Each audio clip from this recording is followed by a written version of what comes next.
एक युवक के शादी के कुछ साल बाद पिता ने कहा कि वह विदेश जाकर व्यापार करना चाहता है। पिता ने उसकी मंजूरी दे दी। अपने माँ बाप और गर्भवती पत्नी को छोड़कर व्यापार करने विदेश चला गया। असली विदेश में कड़ी मेहनत करने की और धन कमाया और वह बहुत ही बड़ा अमीर सेठ बन गया। लगभग 15 वर्ष धन कमाने में बीत गया। उस वापस में घर लौटने की इच्छा पत्नी को पत्र लिखकर उसने आने की सूचना दी और जहाज में बैठ गया। वह सेठ कुछ दिनों बाद अपने नगर पहुंचा। नगर के एक चौराहे पर उसने देखा कि वह एक व्यक्ति एक बोर्ड के साथ खड़ा था। उस बोर्ड से पहले लिखा था बेशकीमती ज्ञान के सूत्र। सेठ ने उस व्यक्ति को पास जाकर पता किया तो उसने बताया कि वह बेशकीमती ज्ञान सूत्र बेच रहा हूं मैं। सेठ बोला, ठीक है, एक सूत्र मुझे भी दे दो। आदमी बोला, मेरे हर ज्ञान सूत्र की कीमत स्वर्ण मुद्राएं हैं। सेठ को यह सौदा महंगा तो लगा, लेकिन उसे एक ज्ञान सूत्र खरीद लिया।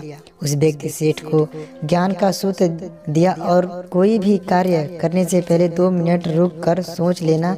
सेठ वह सूत्र अपने डायरी में लिखा। सेठ को अपने घर पहुंचते पहुंचते रात हो गई। उसने सोचा, इतने सालों बाद लौट रहा हूं तो क्यों न सीधे पत्नी के पास पहुंचकर उसे सरप्राइज दूं। घर के चौकीदार को इशारा करते अंदर कुछ ही कहने से मना कर दिया और सीधे पत्नी के कमरे में गया और वहाँ का नज़ारा देखकर भाग गया। उसने देखा कि उस पत्नी के साथ एक युवक सोया हुआ था।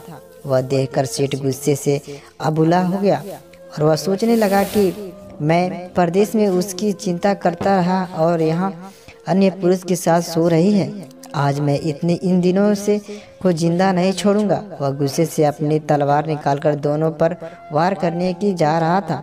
इतने में वह स्वर्ण मुद्राएं के बदले जो ज्ञान सूत्र खरीदा था ले वह 2 मिनट सोचने की रुका। उसने तलवार वापस पीछे हटाया, लेकिन वह किसी बर्तन से टकरा गई। बर्तन के किसी आवाज के पत्नी की नींद खुल गई। आँख खुलते ही उसने अपने सामने अपने पति को देखा और वह बहुत खुश हो गई और बोली, आपके बिना जीवन सुना था। इंतजार में इतने वर्ष कैसे निकले यह भी जानती हूँ। पति ने इतना बोलकर वापस सोए हुए युवक को उठाते हुए बोली, बेटा उठ जाओ, तेरे पिताजी आए हैं।